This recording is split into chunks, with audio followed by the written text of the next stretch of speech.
Today, we're going to be taking a look at whether or not you should be thinking about investing into Sharjah. Now, interest in Sharjah property investment has been growing over the last couple of years, as of course, Dubai's property market is absolutely booming. So this could be a massive opportunity for you guys, but of course, you need to go out and do your own research after watching this video because I can't advise you on what to buy or sell. I can only give you estimates and opinions from my perspective. With that said, if you are looking to buy or sell property, I will leave a link to my partners down there in the description. I've been buying property in Dubai for several years now, and I really know the best people in the game.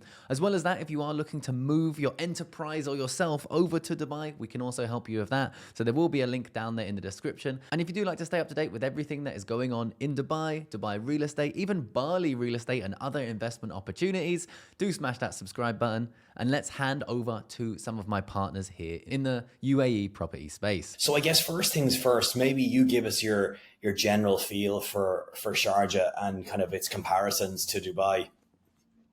Definitely. So let's talk about the Sharjah history. Sharjah is not known to be more of a cosmopolitan or an international hub, but with the recent changes that Sharjah is looking at, if you really look at Sharjah as a city, it's more like it's known as it's a place for families, and mainly it was focused more on the GCC side. I would say as an like looking at investors, but now we are seeing that Sharjah is somehow following Dubai's steps because Dubai has proved that they had put the vision, and with their even with the execution that they've been working on, I mean, we can see whatever they had envisioned is now almost a reality. Yeah. So Sharjah is somehow working on that. In terms of as a real estate trend, the most focused now, I would say, as a trend, is the urban lifestyle. But you know, as part of UAE, what makes also urban lifestyle a nicer lifestyle is when they, you know, mix it with a bit of luxury, or I always consider it as more convenience within, you know, when they create master plans.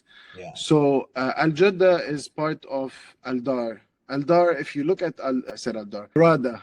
So if you look at Arada in Sharjah is just like Emaar in Dubai. It's just like Al Dar in Abu Dhabi. So their reputation is quite strong. We've seen so many of their projects. So Al Jadda is a project mainly that is focused on urban lifestyle, but with all the convenience around it. So from commercial to residential, to educational, to entertainment. Probably if you look at the map itself, you would understand that where it is located, yes, where it's located is quite very close to so many of the attractions. Like if you look at how far it is from Sharjah Airport, Yeah. it's just probably around 7-8 minutes. Amazing. You have also the educational part. You have the American University of Sharjah, one of the top universities in the area. I consider American University of Sharjah one of the most accredited and strong universities at least in GCC. Yeah. So it can attract a lot of footfall when it comes to people who, like, let's say if I was an investor thinking about Al Jadda, I would think long term. It's not like Dubai. It's not for those that want to flip properties. Yeah. You know, exactly. It's something for a long term. You want to buy it off now. The ROI is quite high in Sharjah because, you know, you compare it with the pricing and the service charges. You'll see that when it comes to your percentage, you're going to be making around 7.5. And again, this could be general because the project is going to be delivered in June 2026, maybe June 2027. Like we put it between these brackets because it's always a year of buffering.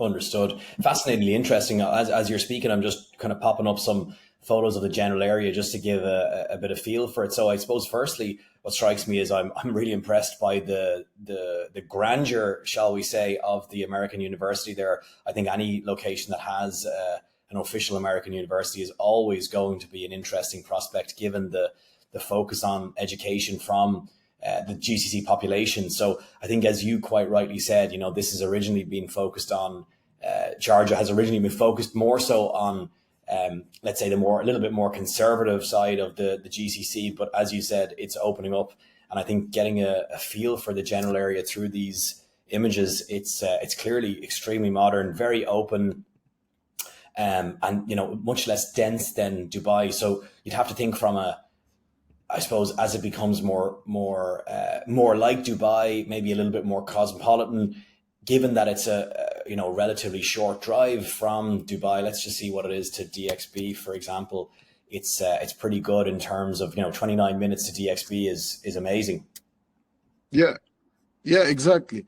So if you consider the drive, I mean, I've lived in the UK, and it used to take me an hour and a half on a train to get to get to work every day. Yeah. So 30 minutes is not a really long drive. Yeah. And on top of that, everyone is going to be like, I get a lot of comments on certain areas, and they say it's quite too far, or it's in the middle of nowhere. But JVC was in the middle of nowhere. Certainly. Sports City was in the middle of nowhere. And right now, people are focusing on Expo City. Expo City is actually in nowhere. Yeah. So all of these areas are actually getting a bigger hype, just simply because we aren't seeing that. Focusing on Dubai again, Dubai is only 40% occupied. There's the 60 other percent that it's going to make it a bigger city, and it's as simple as that. Exactly. So yeah. Super interesting, actually. Yeah, it's really got me thinking here. So I guess, jumping in a little bit more, you've got some great points here, and if anyone's interested, I'm sure you'll kindly share on this document. But I suppose, as you say, you've got the growth potential, you've got the long-term appeal, you've got the profitability in the sense of its competitive rental yields, similar to mid-range Dubai areas, but much lower entry costs, which is really interesting. I think there's always going to be, as well, a portion of the population that would prefer Sharjah over Dubai. So they could be high earners, but they'll prefer the little bit more family orientated, maybe a little bit more conservative side of Sharjah. So I think that's a really interesting niche to target for those who just don't want the concentrated, dense side of Dubai. And frankly speaking, honestly speaking, there's probably some people who would prefer, a little bit less cosmopolitan than Dubai. So there's always going to be that opportunity there. And I really like the fact that, the entry level is currently lower than Dubai. Yeah, true. Right now, if you look at Al Jaddah is going to be the downtown of Sharjah. Yeah. So if you compare it with downtown today of Dubai, it has already matured enough that the prices are too high for you to actually, if you buy today in Dubai downtown, it's a good investment, but you're looking at a lower ROI just because you bought it at a very high price. Yeah. Now, if you bought like 3 years before, or maybe 5 years before, yes, you are making quite a high ROI because you bought it at a lower price. Yeah. But the prices are not gonna, at any certain point, go below this. This is the actual price. It's a healthy price for downtown Dubai. And this is what you can look at when it comes to Sharjah too. Yeah, absolutely. Really, really interesting. Maybe we drill down on the numbers here that you've put together extremely well. Actually, you have to compliment you, Bashar, on your diligence with this breakdown. I've never really seen anything like this by a consultant. I really, it's very valuable. So to give a feel, as you said, you've roughly quoted, let's say, downtown Dubai, a 1-bedroom price, 1.6 mil up to 2.2 easily. And I think these are conservative figures. Whereas in contrast, for Al Jaddah, it's at most probably around 1 million. That's actually phenomenal for a 1-bedroom in, the downtown of essentially a full emirate. Of course, that's very true. Like if you look at it, it's like roughly 20 to 30% less of when you compare it to Dubai downtown Dubai, Yeah. So that's the opportunity. Yeah, that's the opportunity itself. Really interesting. So when we look at the rental yield, which is going to be, very interesting to obviously for investors, at the moment, you talk me through this maybe. So long-term rental yield, you're looking at around 6.5 to 7. And again, I'll note for anyone who has never met Bashar, you're very, in a positive way, you're very conservative with the figures. You're never overinflating. And I always value that about our conversations and your guidance to me and to others, that you don't inflate artificially. So maybe you talk us through these figures and let's chat through. For sure. So when we look at 6.57, I always like to consider what could be the worst case scenario. Like, let's say you have the service charge in mind, you have to put in the maintenance. If it's fully furnished, then, what if you needed to do a few changes? What if, the fridge, had a problem? You had to put the apartment on hold, especially when it comes to short-term rentals. If you focus on short-term rentals, there might be few days where the apartment is running under maintenance or any kind of works, so you have to put the apartment on hold. So we want to make sure that we give numbers that are as realistic as possible, so that if you as an investor do make, and sometimes you do make more, I want to make sure that you are impressed rather than over promised, as they say. Yeah, I really, really appreciate that massively. And as you said, there's always going to be a little bit of lag, a little bit of downtime, unexpected costs will pop up. So at the moment, this is what the prediction is. So when we jump down, let's have a quick look. And I think this is a great little document to look through in terms of the different percentages. This is actually very true. I think a lot of people look at downtown Dubai and think that the figures are 15%.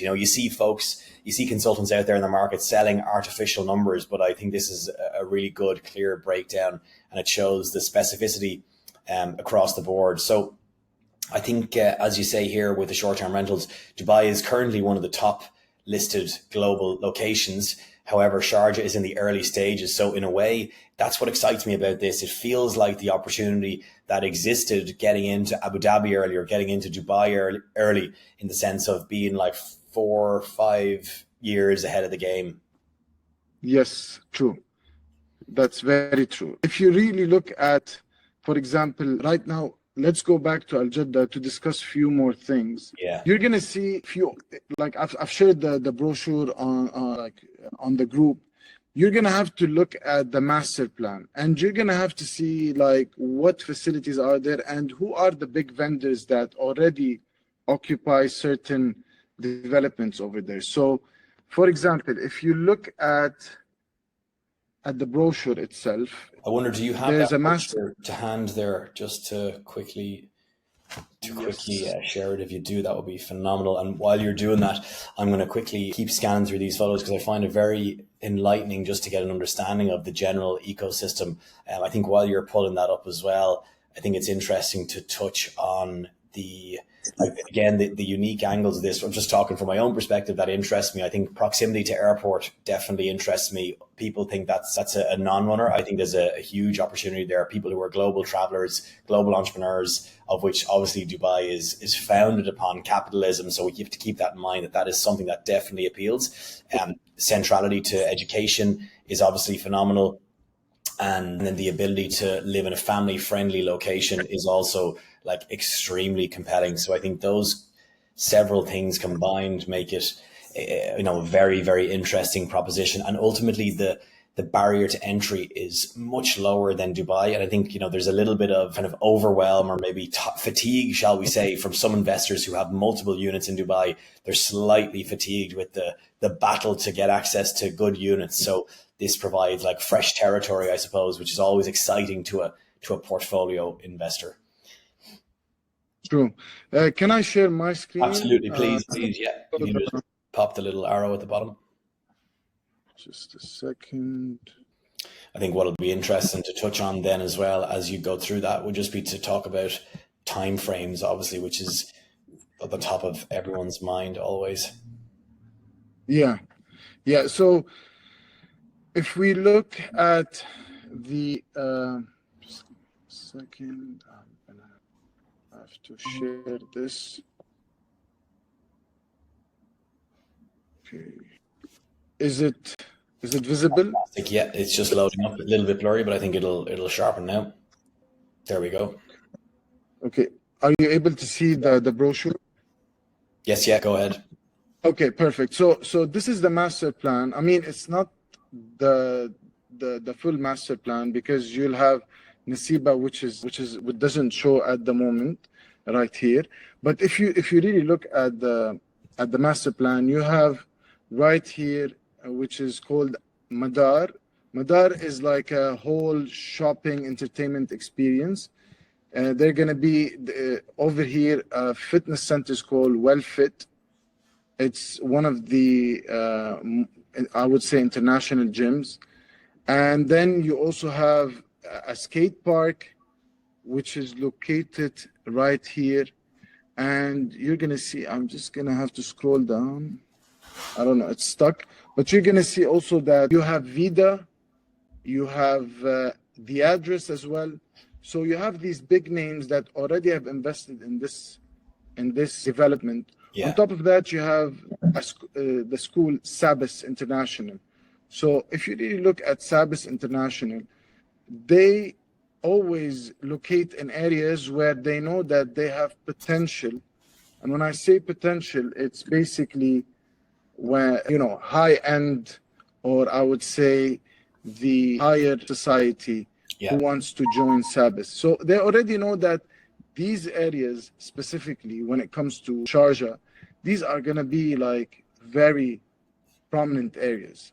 Understood. So I believe like looking at it in terms of an investment, it's going to be very promising as long as you are an investor that is focused more on the long term instead of buying a property for a year or two and reselling it. Understood. And just to confirm, just to clarify, Nesba is one of the projects obviously within Al Jada, yeah.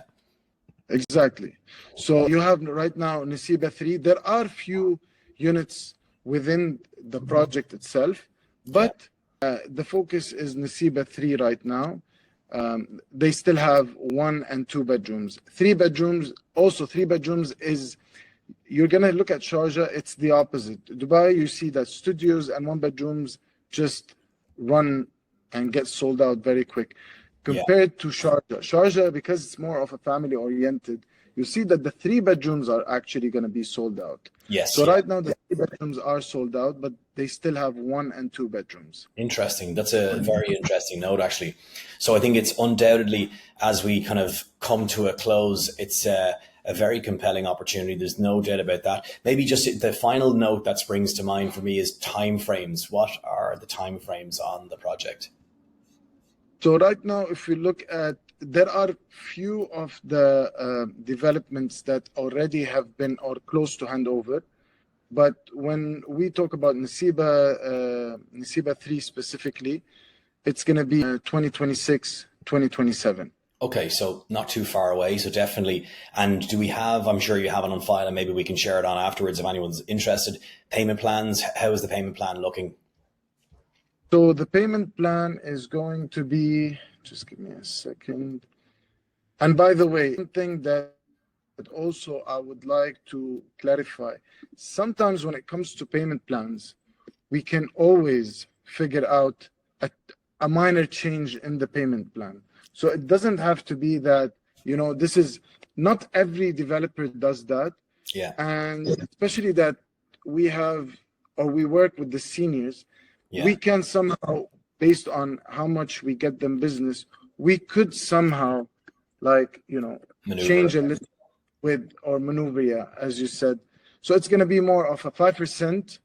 And then the first installment is going to be after 30 days, which is another 5%. And it keeps going on 5% for 8 installments before handover. And then you will have to pay the rest, which is 55%. So it's going to be more of 45, 55. Okay. So 45, 55, 8 months of 8 by 5, 8 months of a 5%. Is that, do you think it's something with the construction timing? Is it something that somebody could possibly mortgage? Yes, of course. It's very important also to know that The reason why you get this opportunity of getting 40 or 60 percent, up to 60%, and then you have the other half to mortgage, it gives you also flexibility with the payments. So Yeah. if you want to go up to 25 years, depending of course on the age, but let's say you want to go, you want to extend it to 25 years, you can do so. Yeah, It exactly. gives you more flexibility. Fantastic, fantastic. Well, look, Bashar, I think that has been a fantastic little insight. You've definitely piqued my interest. I know there'll be many others in a similar way. So I want to thank you again for taking the time, firstly, to build the document and then taking the time to talk us through it. I'm sure anyone who is interested can feel free to reach out to you. I think I'll be following up for a private conversation with you because I'm definitely interested. So I see a lot of kind of opportunities here, given the niche market, given the fact that it's a kind of a contrast to Dubai, yet has the proximity to Dubai. And there's undoubtedly a large portion of a wealthy population that are looking for something that allows you access to the economy of Dubai, but doesn't have the lifestyle of Dubai. They actually prefer something a little bit more family orientated, a little bit more conservative, and an amazing place to raise and educate a family. Okay, now you might have a better idea as to whether or not Sharjah might be a good opportunity for you guys. If you do want to reach out to the guys that you've seen in today's video, their links will be down there in the description. And if you do want to chat to me directly, also everything you need is down there in the description. Smash that. Remember to hit that subscribe button if you do want to stay up to date with the Dubai property markets. And I'll see you guys in the next one.